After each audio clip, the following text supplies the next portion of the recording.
लगता है हम रायपुर का रुख करना चाहेंगे।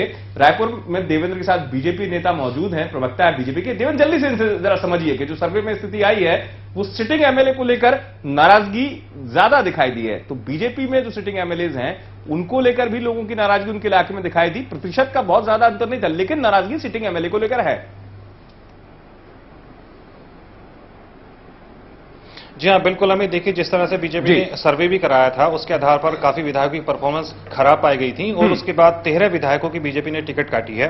मैं यशवंत जैन जी से पूछना चाहूंगा, यशवंत जी, एमएलए के परफॉर्मेंस को लेकर जो बातें आती हैं, उनके कामकाज को लेकर बातें आती हैं, काफी ज्यादा लोग अपने एमएलए के कामकाज को लेकर नाराज रहते हैं।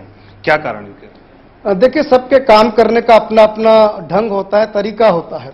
जनता की अपनी इच्छा आकांक्षाएं होती है, अपेक्षाएं होती है। कई बार जनता की अपेक्षा हमारे प्रत्याशी या हमारे विधायक के जो लोग रहते हैं उनसे ज्यादा हो जाती है, तो अधिक अपेक्षा भी कई बार जो है विधायक की नाराजगी का कारण बनता है और ये राजनीति में चलता रहता है। और भारतीय जनता पार्टी समय समय पे इसको लेकर काम करती है और जो योग्य प्रत्याशी होता है उसको पार्टी चुनाव में उतारती है। देवेंद्र, यही सवाल क्या आप अपने कांग्रेस में आपके साथ बलियानी जी हैं उनसे पूछ सकते हैं क्या?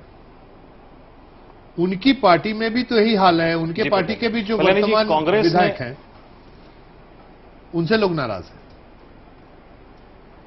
जी जी जी, प्रज्ञा जी, वल्यानी जी, कांग्रेस की अगर बात करें छत्तीसगढ़ में, तो कांग्रेस ने अगर ज्यादातर विधायकों को रिपीट इस बार कर दिया है, और जबकि हमारा जो सर्वे आया है उसमें ये साफ साफ है कि विधायकों के कामकाज को लेकर लोग खुश नहीं है, परफॉर्मेंस उनकी अच्छी नहीं है और लोग उनसे नाराज हैं। देखिए, जो प्रतिपक्ष में विधायक रहते हैं उनसे जनता की अपेक्षाएं कम होती हैं, क्योंकि जनता भी समझती है कि विपक्ष में है, सरकार इनकी बात सुनती है कि नहीं सुनती है। इसलिए जितनी उनकी विकास की अपेक्षाएं होती हैं वो पूरी नहीं होने पर भी प्रतिपक्ष के विधायकों को जनता माफ कर देती है। और जहां तक कांग्रेस पार्टी का सवाल है, कांग्रेस पार्टी ने अपने सभी विधायकों के क्षेत्र में अलग अलग स्तर पर सर्वे करवाए थे। उन सर्वे में सारे विधायक फिट पाए गए, इसलिए उनकी टिकट रिपीट की गई है। तो हमारे यहाँ उसका कोई नुकसान नहीं होता दिख रहा है।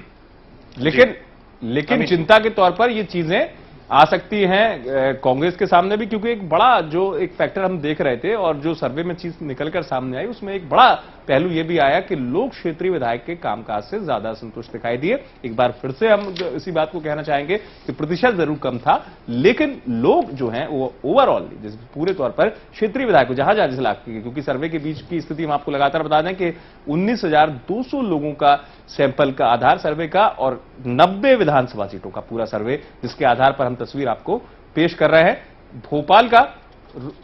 भोपाल का रुख करूंगा मैं, जहां बीजेपी नेता है, लेकिन उससे पहले हम अगली स्थिति को समझने की कोशिश करेंगे। जो अगला पड़ाव है ओपिनियन पोल का, ओपिनियन पोल का अगला पड़ाव हम देखने की कोशिश करते हैं।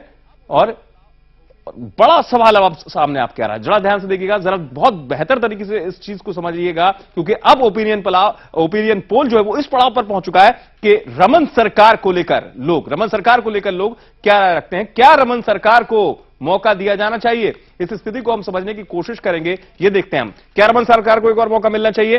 हां 38%, ना 43%। ये बड़ा चौंकाने वाला आंकड़ा सामने आ रहा है। क्या रमन सरकार को एक और मौका मिलना चाहिए? हां 38%, नहीं 43%, कह नहीं सकते 19%। ये स्थिति आप देख रहे हैं, एक बार फिर से देख लीजिए। 38, हां नहीं 43। ये स्थिति आपने देखी आंकड़ों के जरिए, कितने लोग मानते हैं कि मौका मिलना चाहिए, क्योंकि बड़ा सवाल लेकर हम सामने आए थे। ये स्थिति आपने देखी 38, 43, 38, 43, ना 43, हां 38। ये एक बड़ा सवाल बनकर सामने आएगा, जानने की कोशिश करेंगे हम। जी, इसमें सर्वे रिपोर्ट में थोड़े सा मेरे ख्याल से कहीं गलती है जी। जो सर्वे की रिपोर्ट मेरे हाथ में प्रिंट है, हो सकता है ग्राफिक्स में है जी।